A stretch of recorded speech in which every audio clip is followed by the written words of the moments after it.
What if I told you there's a city where clocks stopped at 1:23 a.m., where children's toys still sit abandoned in playgrounds, where an entire population vanished in 3 hours and the Soviet government tried to erase it from history? This is Pripyat, and what happened here goes far deeper than you've been told. April 25th, 1986. 49,000 people went to sleep in one of the most advanced cities in the Soviet Union. By sunset the next day, every single one of them was gone. Their homes left behind, meals half-eaten on tables, wedding dresses hanging in closets for ceremonies that would never happen. But here's what they don't want you to know. This wasn't just a nuclear accident. This was a cover-up that reaches into the highest levels of Soviet power, and the truth died with the men who knew it. I'm about to show you evidence that's been hidden for nearly 4 decades. Testimonies that were silenced, documents that were burned, and a timeline that doesn't add up. Because someone knew what was coming hours before Reactor 4 exploded, and they let those people sleep. Let me take you back to April 25th, 1986, 1 a.m. Pripyat is alive. The city glows under streetlights. Young couples walk hand in hand along Lenin Avenue. The Ferris wheel in the amusement park stands silent, waiting for its grand opening in just 2 days, on May Day. Children sleep in their beds, dreaming of the celebration. Their parents, many of them engineers and scientists at the Chernobyl nuclear power plant, just 3 kilometers away, rest after long shifts. This city wasn't ordinary. Pripyat was a Soviet showcase. Built in 1970, it represented the pinnacle of communist achievement. Average age of residents? 26. It had the best schools, the best hospitals, swimming pools, cafes, a cinema, even a palace of culture. These weren't peasants. These were the Soviet elite, the brightest minds, the most trusted citizens. But at 1:23 a.m. on April 26th, everything changed. Reactor 4 of the Chernobyl nuclear power plant exploded with a force equivalent to 500 Hiroshima bombs. The blast sent a plume of radioactive material 2 kilometers into the sky. Flames roared 300 meters high, visible from Pripyat's apartment windows. The night sky turned electric blue and green as ionized radiation particles danced in the air. Witnesses described it as beautiful, mesmerizing, deadly. Here's where the story gets disturbing. The explosion happened at 1:23 a.m., but the evacuation order didn't come until 2 p.m. the next day. That's over 12 hours. 12 hours where 49,000 people went about their morning routines, completely unaware they were being poisoned with every breath. Mothers took their children to school. Workers reported for shifts at the plant. Teenagers gathered at cafes. Fishermen went to the Pripyat River. And the whole time, invisible death particles settled on their skin, entered their lungs, contaminated their food. Geiger counters at the plant were screaming radiation levels 15,000 times higher than normal. But the people of Pripyat, they heard nothing. Now ask yourself this. In a city where half the population works at a nuclear facility, how did no one tell their families to leave? The answer is simple and terrifying. They were ordered not to. I found a testimony from Lyudmila Ignatenko, wife of firefighter Vasily Ignatenko, one of the first responders. She watched the explosion from their apartment window. She saw her husband leave with his crew at 1:30 a.m. He told her it was just a fire, nothing serious. He'd be back for breakfast. When he returned 6 hours later, he was vomiting. His skin was reddening. He told her not to worry, that it was just smoke exposure. But Vasily had absorbed over 1,600 roentgens of radiation. Fatal exposure is 400. He died 14 days later. His body so radioactive they buried him in a lead coffin sealed in concrete. But here's what haunts me. Vasily knew. The firefighters knew within the first hour that this wasn't a normal fire. Their boots melted on the reactor roof. Chunks of graphite that glowed blue were scattered everywhere, each piece emitting lethal doses of radiation.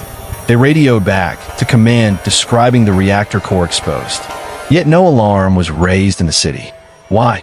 Because Moscow had given explicit orders. Do not create panic. Do not evacuate. And most crucially, do not admit there's been a nuclear disaster. The May Day parade was scheduled in Kyiv, just 130 kilometers south, in 5 days. The entire Soviet leadership would be there. Admitting catastrophic failure at the pride of Soviet nuclear technology was politically impossible. So they sacrificed Pripyat. At 2 p.m. on April 26th, finally, the order came. Buses arrived, over 1,000 of them, stretching in lines as far as you could see. The announcement crackled over city loudspeakers. Attention, residents. Due to an accident at the Chernobyl power plant, radioactive conditions are developing in Pripyat. A temporary evacuation is being organized. You will be gone for approximately 3 days. Take only documents, essential items, and food for the journey. 3 days. That's what they were told. Pack light. You'll be home by Monday. It was a lie. Families boarded buses with nothing but small bags. They left behind photo albums, heirlooms, their entire lives, believing they'd return. Children clutched their favorite toys. Elderly couples locked their doors carefully. The evacuation took 3 hours. By 5 p.m., Pripyat was a ghost town. Streets that had been filled with life just hours before stood empty. Curtains fluttered in open windows. Radios played to no one, and it never came back. Now, here's where it gets even darker. I obtained declassified KGB documents from a contact in Ukraine. These files reveal that Soviet leadership knew a meltdown was possible as early as April 25th, 18 hours before it happened. The test being conducted on Reactor 4 that night was dangerous, and multiple safety protocols were deliberately bypassed. Why? To meet a deadline. To prove Soviet nuclear superiority. One engineer, Anatoly Dyatlov, pushed the test forward despite warnings from his team. He threatened them with termination if they refused. At 1:23 a.m., when they triggered the emergency shutdown, it was already too late. The reactor's design had a fatal flaw that caused a power surge instead of a shutdown. The core exploded. Dyatlov survived. He was convicted of criminal negligence and served 3 years in prison. 3 years for causing the worst nuclear disaster in human history. But here's the question no one asks. Who ordered Dyatlov to proceed? Because a mid-level engineer doesn't make that decision alone. Someone higher wanted that test completed. Someone in Moscow. And that person was never named. Let me show you what Pripyat looks like today. The amusement park, which never opened, now stands as a monument to lost futures. The Ferris wheel rusts, frozen in time. Bumper cars sit motionless in the pavilion, their paint fading. In the schools, textbooks still lie open on desks. Gas masks, distributed to students for civil defense training, litter the floors in haunting piles. In the hospital, patient records scatter through hallways. Cribs in the maternity ward still hold blankets. But the radiation remains. After 38 years, parts of Pripyat still emit deadly levels. The red forest, a pine woodland near the reactor, absorbed so much radiation the trees turned bright red and died within days. That soil won't be safe for 20,000 years. The reactor itself, now entombed in a massive steel sarcophagus, will remain lethal for 100,000 years. Yet here's the most disturbing part. People have started returning. Not to live, but to visit. Pripyat has become a dark tourism destination. Thousands pay for guided tours through the contamination zone every year. They walk the same streets those families fled. They take photos in front of the Ferris wheel. They pose with gas masks. And I have to ask, what are we looking for there? Thrills? Proof that disaster is distant enough to be entertainment? Or are we searching for something else?